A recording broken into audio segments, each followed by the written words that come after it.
What's up, guys? Let's get right into it. This is part 2 of our knotless crochet sewing, where I show you the second step of this series, which is sewing in the bundles.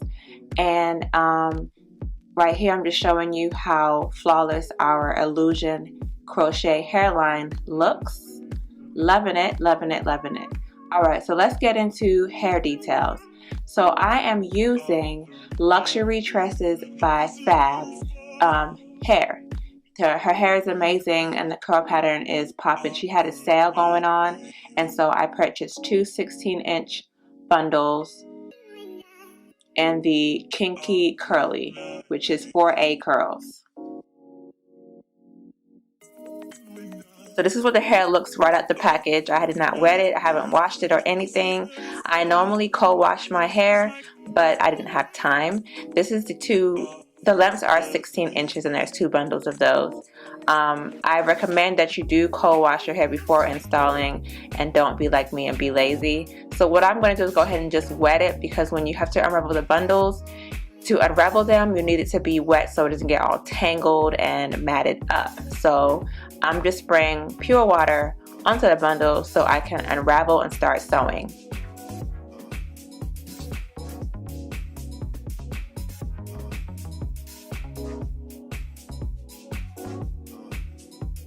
So here I am unraveling the bundles, and as you see, it's pretty easy.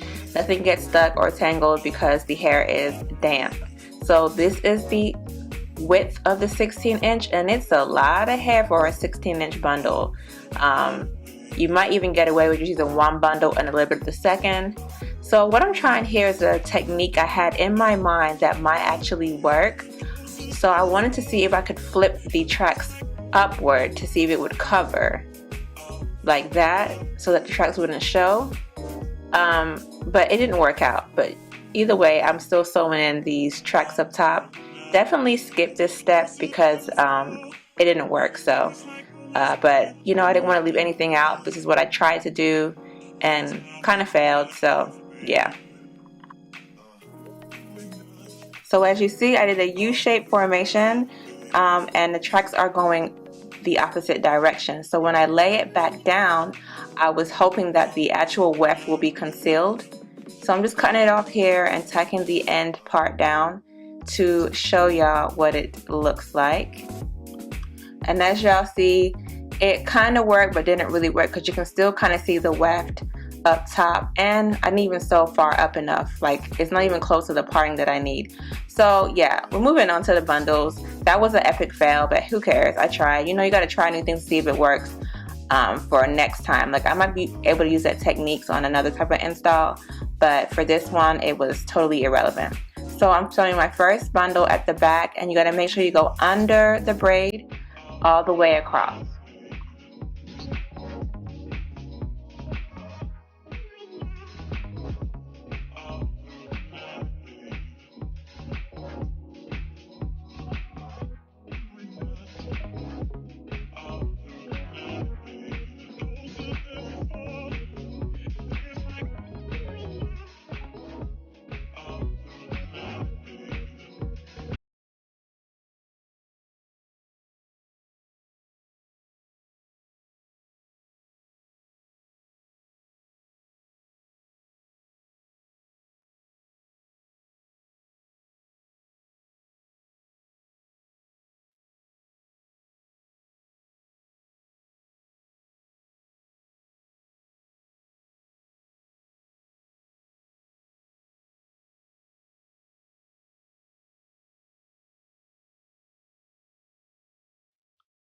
So once I got around to here, I kept on sewing, and what I use is these little clips to help position my hair in place, so that way my line, or how I lay my tracks, stays at a good point, because I wouldn't want it to be all janky and, you know, too far apart. So this keeps my partings exactly where I want them to be without them slipping down and becoming too close or too far apart. You know, I want consistency.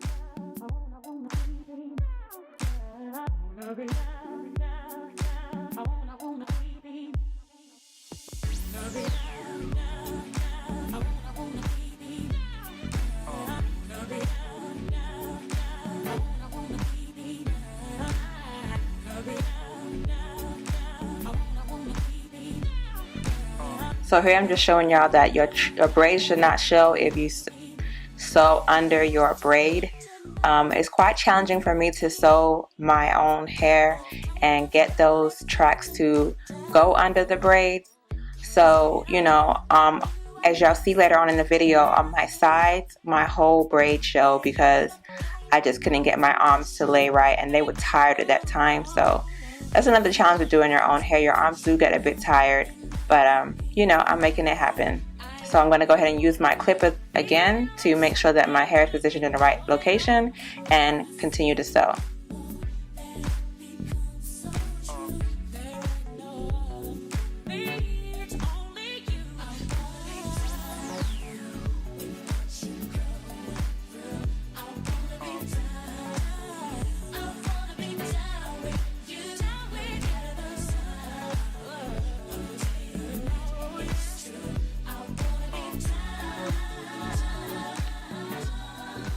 Okay, so we're at the top portion on the side, and so I'm showing you that this is how I flip the track, and my braids aren't showing here, but I'm gonna start slacking off, and these braids are gonna start showing as I pull my tracks back.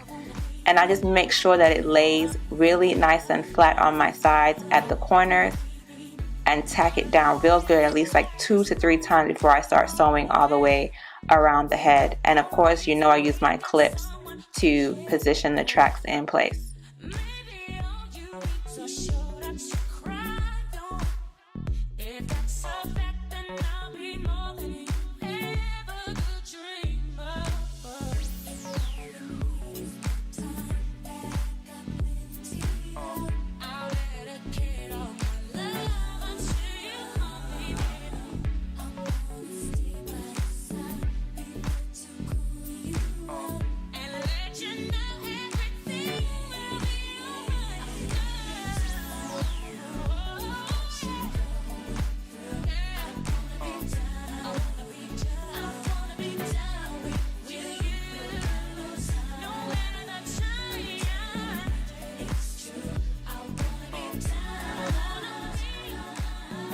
Alright, so before I flip my tracks, I always make sure I sew under the braid before flipping over. This just helps my install look a lot more seamless, and it lays a lot more flatter.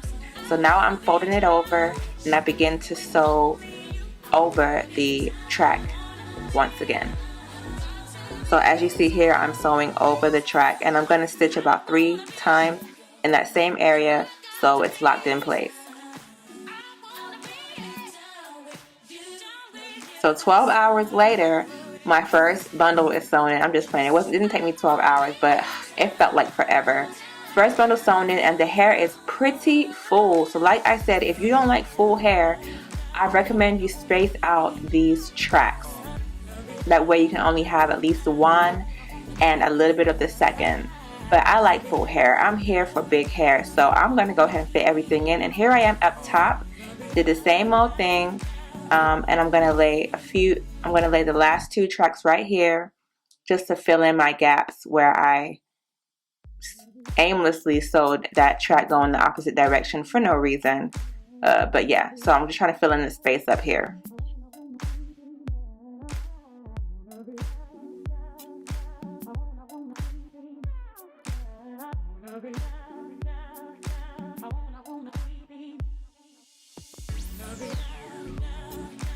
So I filled in the space. I just want to go ahead and take care of this craziness I got up here. If it wasn't, like I said, when I do my own hair, I really struggle and have a hard time, and that's the reason why this portion of the part is so far down, because I really just could not see what I was doing, and I don't stitch where I want to stitch at times on my own head. So I'm just filling in the space here and laying these tracks laying flat. So there's no need for that other one I was telling you about, because it was just pointless, because I'm laying the tracks flat anyways right on top of it. So I'm just trying to fill in this space till I get to the parting area.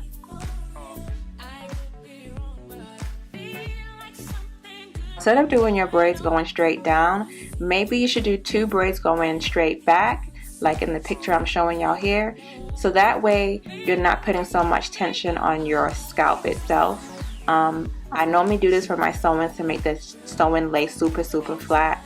It doesn't hurt my scalp, but I figured if I did the 2 braids going straight back, I will be able to make my part a lot smaller. So I'm going to definitely try that technique on my next install, and I think I advise that y'all go ahead and do so too, because you might be able to, you know, create a smaller part with that braid down. That's about it for this part, just showing y'all how to sew in the last track, and we're done with this. So part 3 will be on the actual crochet technique. I'm excited to show that. That's what y'all been waiting for. Go ahead and watch the next video. Thank y'all for watching. Peace.